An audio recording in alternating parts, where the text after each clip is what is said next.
सभी को नमस्कार। हम जो है वो पढ़ रहे थे चैप्टर नंबर 1 रियल नंबर, और इसके लास्ट वीडियो में हमने डिस्कस किया था real number and then Euclid's division lemma, Euclid's division algorithm and how to find the highest common factor through Euclid's division algorithm with the help of Euclid's division lemma. ये चीजें हमने discuss कर ली थी। इसके आगे देखिए, आज हम डिस्कस करने वाले हैं how to prove an irrational number, यानी कि कोई इरेशनल नंबर है उसको हम कैसे प्रूव करें कि वो इरेशनल नंबर होगा, और इसके कुछ डेसिमल एक्सप्रेशंस जो हैं वो हम डिस्कस करेंगे इस वीडियो में। तो देखिए, पहले हम ये थ्योरम डिस्कस करेंगे। एक थ्योरम इस चैप्टर में, ये थ्योरम हमें यूज होगा। According to this theorem p is a prime number, यानी p क्या है आपका प्राइम नंबर है, prime number. If p divides a square then p also divides a। ये आपका एक थ्योरम है कि यदि p कोई प्राइम नंबर है वो a स्क्वायर को डिवाइड करता है तो वो a को भी डिवाइड करेगा। अब देखिए, इसको ऐसे समझिए, मान लीजिए 3 एक प्राइम नंबर है और a इज इक्वल टू, मैंने मान लीजिए ले लिया 9, क्योंकि a कोई भी पॉजिटिव इंटीजर हो सकता है। तो a स्क्वायर कितना हो जाएगा 81, a स्क्वायर हो जाएगा 81। According to this theorem this prime number p divides a square, it means 81 is divided by 3 will be 27. Then this prime number p means 3 also divides a is equal to 9। तो अब देखिए, 3 यदि 81 को divide कर रहा है तो 3 9 को भी डिवाइड करेगा अकॉर्डिंग टू दिस थ्योरम। इसमें ये बताया गया। जैसे एक और एग्जांपल लीजिए, मान लीजिए मैंने लिया p3 और a इज इक्वल टू मैंने ले लिया 7। अब देखिए a स्क्वायर कितना हो गया 49। तो if p divides a square, अब आप देखिए 3 को 49 ये डिवाइड नहीं कर रहा है, ये इसको डिवाइड नहीं कर रहा है। अगर 49 is not divided by 3 then 3 can not divide 7, तो ये 7 को भी डिवाइड नहीं करेगा। इफ a स्क्वायर को नहीं करेगा तो 7 को भी नहीं करेगा। तो अब देखिए, हम एक एग्जांपल लेते हैं √3, यानी कि √3 को हमें इरेशनल प्रूव करना है। Prove that √3 is an irrational number. We will prove this by contradiction method. First, let us assume √3 is a rational number. √3 is a rational number. हम पहले इसको रेशनल नंबर मान लेंगे। यदि ये रेशनल नंबर है then it can be written in the form a by b or p by q. We can write p by q where a and b are co-prime number. a and b are co-prime number. अब co-prime क्या होते हैं, देखिए, कोई भी दो positive integer जिनका highest common factor क्या होना चाहिए 1, यानी इन दोनों में 1 के अलावा कोई कॉमन फैक्टर नहीं होना चाहिए। There is no common factor other than 1, then a and b are known as coprime number. अब आप यहां देखिए, √3 को यदि हमने रेशनल नंबर माना तो p बाई q की फॉर्म में लिख दिया, और p और q क्या हो गए प्राइम नंबर, यानी इनका हाईएस्ट कॉमन फैक्टर 1 हो गया। अब यदि इन दोनों का स्क्वायर हम करेंगे तो हमारे पास ये फॉर्म आएगी, और इसको सॉल्व करने पे ये आ जाएगा। अब यहां देखिए 3q square is equal to p square आ रहा आपका। अब 3q स्क्वायर जो है, इसमें 3 is a factor of 3q square. 3q square is divided by 3, और देखिए 3q स्क्वायर p स्क्वायर की इक्वल है। इसका मीनिंग क्या हो गया कि p स्क्वायर जो है वो भी 3 से डिवाइड होता है, होगा कि नहीं। जैसे मान लीजिए 3q स्क्वायर का वैल्यू क्या है 30 है, और 3q स्क्वायर की इक्वल में क्या है p स्क्वायर है। अब यदि 30 3 से डिवाइड हो रहा है मींस 3q स्क्वायर, तो ये p और ये दोनों तो इक्वल है, तो p square also divided by 3। अब आप देखिए कि यदि p स्क्वायर 3 से डिवाइड हो रहा है then according to the previous theorem p divides a square then p also divides e। और यहां आप देख रहे हैं कि 3 divides p square then 3 also divides p। It means 3 is a factor of p। If 3 is a factor of p then we can take p is equal to 3m where m is any integer. तो अब देखिए, ये 3m लिया आपने, और इस 3m को कहां पुट करेंगे आप, इसको आप इक्वेशन नंबर 1 दे दीजिएगा,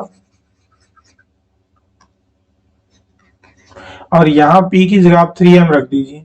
जैसे ही आप 3m रखेंगे आपके पास इस तरह का एक इक्वेशन आ जाएगा। और यहां देखिए 3m स्क्वायर, ये भी 3 का फैक्टर है, और यदि 3m स्क्वायर 3 से डिवाइड हो रहा है तो q स्क्वायर भी 3 से डिवाइड हो रहा है, और q स्क्वायर 3 से डिवाइड हो रहा है तो q भी 3 से क्या होगा, डिवाइड होगा अकॉर्डिंग टू दी थ्योरम। तो q भी क्या हो गया, 3 से डिवाइड हो गया, और यहां से हमने प्रूव कर दिया कि p भी क्या है, 3 से divide. It means p and q has 3 as a common factor. अब देखिए हमने स्टार्टिंग में एज्यूम किया था कि 1 के अलावा p और q का कोई कॉमन फैक्टर नहीं है, बट हमने प्रूव कर दिया कि 3 इनका कॉमन फैक्टर है, और यदि 3 इनका कॉमन फैक्टर है then we can say p and q are not co-prime. It happened our wrong assumption, that is root 3 is rational number. ये हमने एज्यूम किया था जो हमारा गलत था। इसका मीनिंग क्या हुआ, root 3 is irrational number, root 3 is irrational number. Similarly we can prove root 5, root 7, root 13 also. अब देखिए एक डेसिमल एक्सपेंशन जो है वो हम करते हैं डेसिमल नंबर्स के लिए। तो अब आप एक चीज देखिए कि जो रियल नंबर है उसके दो पार्ट्स होते हैं, एक होता है रेशनल और एक होता है इरेशनल। ये हमने स्टार्टिंग में देखा। अब दो टर्म्स होती हैं, उनको बहुत ध्यान से समझना। एक होता है आपका टर्मिनेटिंग और एक होता है आपका रिकरिंग और रिपीटिंग। तो अब मान लीजिए कोई भी डेसिमल एक्सपेंशन है, जैसे मैंने लिखा 0.123, इस तरह से डेसिमल एक्सपेंशन को हम 4 टाइप से लिख सकते हैं। कैसे, देखिए, या तो इस डिजिट्स के बाद ही, हमें डेसिमल से पहले के डिजिट से कोई मतलब नहीं है। देखिए बाद वाले डिजिट्स हैं, या तो ये रिपीट हो सकते हैं या फिर ये रिपीट नहीं हो सकते हैं, फिर या ये टर्मिनेटिंग हो सकते हैं। टर्मिनेटिंग का मीनिंग हो गया कि डेसिमल के बाद में आपका जो डेसिमल एक्सपेंशन है वो क्या हो रहा है, वो एंड हो रहा है। और नॉन टर्मिनेटिंग का मतलब एंडलेस है वो। जैसे देखिए मैंने लिखा 0.333, तो ये दोनों तो क्या है, ये टर्मिनेटिंग है। ये कौन से हैं, टर्मिनेटिंग, यानी डेसिमल के 3 डिजिट्स के बाद में यहां एंड हो गया। अब मैंने एक एक्सप्रेशन लिख दिया इस तरह से। अब देखिए ये 3 वाला जो है वो नॉन टर्मिनेटिंग बट रिपीटिंग, यानी इसमें आपके डिजिट्स रिपीट हो रहे हैं, डिजिट्स रिपीट हो रहे हैं। और एक लास्ट मैंने लिख दिया जैसे 100, फिर 100, इस तरह से। अब देखिए यहां कोई डिजिट्स रिपीट नहीं हो रहे हैं, ये 100 है, फिर 1000 आ गया, फिर 1490 आ गया। तो ये हो गया आपका नॉन रिपीटिंग और नॉन टर्मिनेटिंग, यानी ये एंड भी नहीं हो रहा है और यहां पे रिपीट भी नहीं हो रहा है। इसका मीनिंग देखिए क्या हो गया कि डेसिमल एक्सपेंशन जो है उसको हम 4 टाइप से लिख सकते हैं। उन 4 में से एक आपका इरेशनल नंबर होगा और 3 आपके रेशनल नंबर होंगे। अब वो कौन कौन से होंगे उनको देखिए। तो अब देखिए फर्स्ट है आपका टर्मिनेटिंग डेसिमल और एक नॉन टर्मिनेटिंग रिपीटिंग डेसिमल। ये तो होंगे रेशनल नंबर्स में, कि जैसे मान लीजिए आपने लिखा 0.321, ये भी टर्मिनेटिंग है, और 0.333 इस तरह से, ये हो गया नॉन टर्मिनेटिंग। अब इस टर्मिनेटिंग में 2 चीजें हो सकती हैं। इस टर्मिनेटिंग में क्या हो सकती है, 2 चीजें, या तो डिजिट्स रिपीट हो सकते हैं और या फिर नॉन रिपीटिंग हो सकते हैं, या फिर नॉन रिपीटिंग हो सकते हैं। कैसे, जैसे एक तो हो गया 0.333 और एक हो गया 0.321, ये 2 चीजें हो गई। अब दोनों ही डेसिमल एक्सपेंशन क्या है, टर्मिनेटिंग है, but this one is terminating but repeating decimal expansion, और this one is terminating but non repeating, यानी ये टर्मिनेट तो हो रहा है, 3 डिजिट्स के बाद में कोई डिजिट्स नहीं आ रहा, बट यहां पे रिपीट नहीं हो रहे। देखिए 3 के बाद 2 आ रहा है, फिर 1 आ रहा है, यानी ये नॉन रिपीटिंग। तो ऐसे दोनों ही डेसिमल एक्सपेंशन जो है वो क्या होंगे, वो होंगे आपके रेशनल। तीसरा डेसिमल एक्सपेंशन, ये तो हो गए दोनों टर्मिनेटिंग के। अब देखिए दो होते हैं नॉन टर्मिनेटिंग के। नॉन टर्मिनेटिंग के क्या होंगे, दो। पहला तो होगा जैसे मान लीजिए कि उसमें डिजिट्स क्या है, रिपीट हो रहे हैं, इसमें डिजिट्स रिपीट हो रहे हैं, ये नॉन टर्मिनेटिंग है, यानी इसके डिजिट्स का ये एंडलेस है। और एक मान लीजिए मैंने लिख दिया 0.1 2 3 4 5 6 एंड सो ऑन। अब देखो यहाँ पे कोई डिजिट्स रिपीट नहीं हो रहा है और ये क्या है, एंड भी नहीं हो रहा है। तो इस तरह का जो डेसिमल एक्सपेंशन है उसको हम बोलते हैं, वो क्या होगा, इरेशनल, और ये आपका हो जाएगा रेशनल। तो दो तो रेशनल यहां हो गए और एक आपका ये रेशनल हो गया, और ये फोर्थ वाला जहां नॉन रिपीटिंग और नॉन टर्मिनेटिंग वर्ड आएगा वो आपका हो जाएगा इरेशनल नंबर। अब देखो इसके एग्जांपल देखते हैं। मैंने लिखा 0.666, this is terminating but repeating, यानी टर्मिनेट तो हो रहा है 3 डिजिट्स के बाद में, बट इसमें डिजिट्स रिपीट हो रहे हैं, तो ये हो गया रेशनल नंबर। दूसरा देखिए मैंने लिखा 0.3545 दिस। अब देखिए ये भी क्या है, टर्मिनेटिंग है बट नॉट रिपीटिंग, नॉन या नॉन रिपीटिंग, नॉन रिपीटिंग, या फिर इसको आप नॉन रिकरिंग भी बोल सकते हैं। ये नॉन रिकरिंग हो गया, तो ये भी क्या हो जाएगा आपका, ये भी रेशनल नंबर हो जाएगा। फिर थर्ड देखिए क्या आएगा, दोनों टर्मिनेटिंग क्या हो गए। अब नॉन टर्मिनेटिंग लेते हैं, मान लीजिए मैंने ये एक डेसिमल एक्सपेंशन ले लिया। अब यहां देखिए ये क्या है, इसमें इनफाइनाइट नंबर ऑफ डिजिट्स हैं आफ्टर डेसिमल, बट यहां पे रिपीट हो रहे हैं डिजिट्स, तो ये क्या है, ये है आपका रिपीटिंग।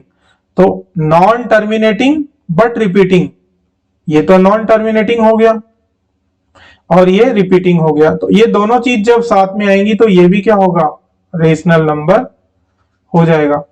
और एक फोर्थ वाला आता है आपका जिसमें कोई डिजिट्स रिपीट नहीं हो रहा है,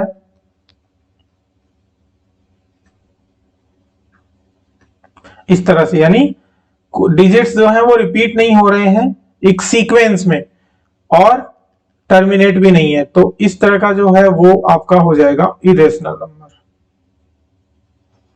तो ये आपको याद रखना है। अब ये दो थ्योरम्स इसमें दिया गया है कि x यदि रेशनल नंबर होगा, x is a rational number and whose decimal expansion terminates, मैंने बताया अभी इन दोनों में से, पहले और दूसरे में से terminate, then x can be expressed in the form p by q, यानी कि रेशनल नंबर होगा ये वाला और ये वाला और ये वाला भी, तो रेशनल नंबर होगा तो p by q की फॉर्म में लिखा जाएगा।